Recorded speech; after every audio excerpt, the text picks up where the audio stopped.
So we are discussing the OSPF interview questions and welcome to the next part, part 8. In the previous part, we discussed about OSPF, E1, E2 types of route, N1, N2 types of routes, and let's continue our discussion. We just discussed that when a route is imported from a static route, another domain, into the OSPF, then by default it appears as E2 and we can change it to E1 as well. And when a route is imported, is landed into a special area called NSSA, then by default it is shown or it is represented by N2 and there is another type N1 as well.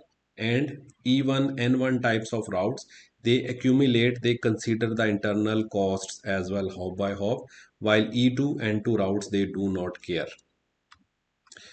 So let's continue the next part. So interviewer might ask us that which LSA type carries E1 and E2 routes. Now you can see slowly we are moving to the advanced ones, which you guys have been asking in the comments of previous ones that these are basic OSPF. So I am taking you into the OSPF journey, into the BGP MPLS journey step by step. So now we are going towards the advanced. If you are feeling it too advanced, you must go back to the previous ones and watch the first episode, second, third, and so on. That's why we have. So you become expert slowly. So interviewer might ask us during the interview that which LSA type carries E1 and E2 routes. So just think I told you already that which type of LSA exists in the normal area and which type of LSA exists in the special area NSSA area, and when it changes from NSSA to the normal area, which type it is converted. If you forgot, watch the previous series, previous part. Okay, the answer is it is type 5 and E1 external LSA, right? So it's type 5 LSA type, which is called as external LSA.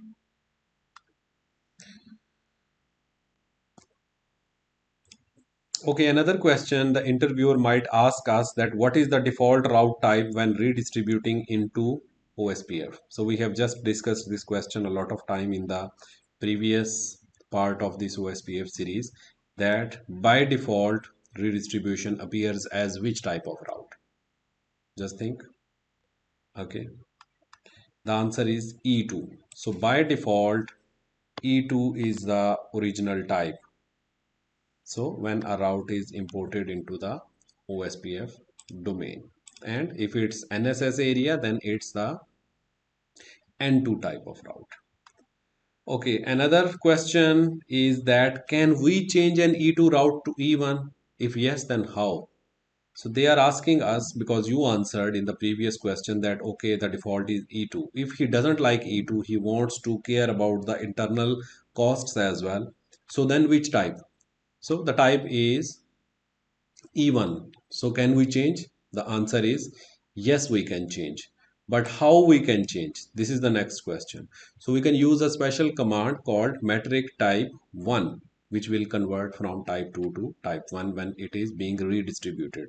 So you have to change it at the time of redistribution on ASBR. Definitely ASBR is the Autonomous System Boundary Router. This is the router where the routes are carried into the OSPF domain.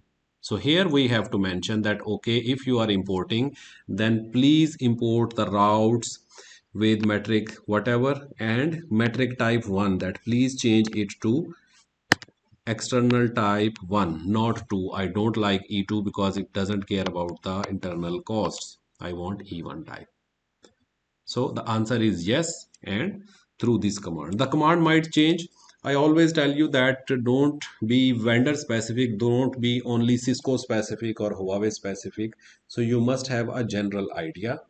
You must have a neutral view, vendor neutral view. So don't remember the commands, just you must have an idea. Similarly, in Huawei, we have a different command. In Juniper, we have a little bit different, but the idea is all same about external routes. So the answer is yes, we can change.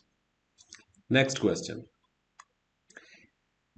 can we redistribute the same external network into OSPF as both E1 and E2 at the same time? We said that yes, we can import as E1, yes, we can import as E2.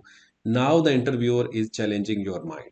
So he's asking that if we can import as E1, if we can import it as E2, can we import them both at the same time? Can we import, can in one OSPF router, can we have two routes E1 and E2 both? If yes, then how? Can we import through this same ASBR? The answer is yes, we can import. But there must be two different ASBR. So one ASBR cannot do it two times. We must have another ASBR which must be standing in here. So this should be ASBR connected through, let's say, EIGRP, BGP or static route or whatever, and then we are redistributing into the OSPF. So from this side maybe we can redistribute as E1 from this ASBR. This should be ASBR. ASBR is the router which is on the boundary of the whole OSPF domain. ABR is the router which is on the boundary of two OSPF domains but same OSPF, two OSPF areas, sorry, but same OSPF domain. So ASBRs only can do this magic that they can import the external routes as well, whether it's static route, whether it's RIP routes, BGP, whatever. So two different ASBRs can import. One will import as E1 and the other ASBR will import as E2. So when you will go here on this router or E3, you query the route. So you will find here that we have both E1 and E2 routes. The answer is yes, both can exist. I showed you a CLI output as well. So there will be two routes like this. So whenever you see another question, another clarification in our mind, that whenever we see both E1 and E2 types of route, it means in our OSPF network there are more than one ASBR. So interviewer can also ask you this indirect question: can we have, how can we identify there are more than one ASBR? So when you see both types of external routes. Okay, continue. Which command shows, next question, which command shows the type of OSPF external route in a Cisco router? Now I think it should be easy. We have discussed this so many times. So which command? I just show you the output. So the command is show IP route. So you can either run show IP route or you can either run show IP route OSPF. Both will display the same information. Only this command might give you a lot of routes, maybe because it will show you static route, it might show you BGP routes as well, it might show you all, then OSPF. So it will be difficult to see. If you want to see only OSPF routes, then here you can just write show IP route and OSPF. So this command is more preferable and it will show you the external routes in the OSPF. The command gives us the output like this. So if you guys are more interested in the commands and practice, so please practice the labs, the practice labs that I have given you based on this GNS3, or you can create in Cisco Packet Tracer yourself as well. If you face any difficulties, you can write in the comments below. I'll put the link of the download for GNS3 lab file and Packet Tracer lab file. You can download. I'm talking about this big lab actually. Okay, should we continue with the next question or create as a separate part? Let's take few more questions in this series. Okay, another question interviewer might ask us that what are E1, E2 routes? Where are E1, E2 routes typically seen? So where, which location we will be seeing? The answer is in OSPF external routing after the redistribution. So whenever there will be redistribution happening, whenever there will be ASBR and this ASBR will be good to redistribute, only then we will see here E1, E2, N1 or N2 types of routes in our OSPF domain. What are N1 and N2 routes in OSPF? We just discussed these are the routes which are coming from external parts of OSPF, external domains from OSPF, external AS from OSPF, and they are imported, they are landed into the NSSA area. So we will see them as N1 and N2 types of routes. So these are NSSA external routes specific to NSSA area. through LSA type 7, and they are similar to E1, E2 routes. Their behavior, everything is same, only N means they are external routes, but in the NSSA.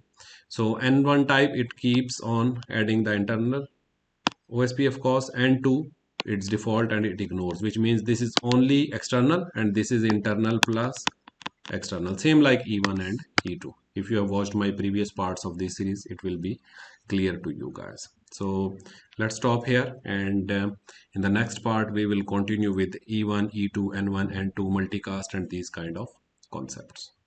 If you have any questions, please write in the comments below.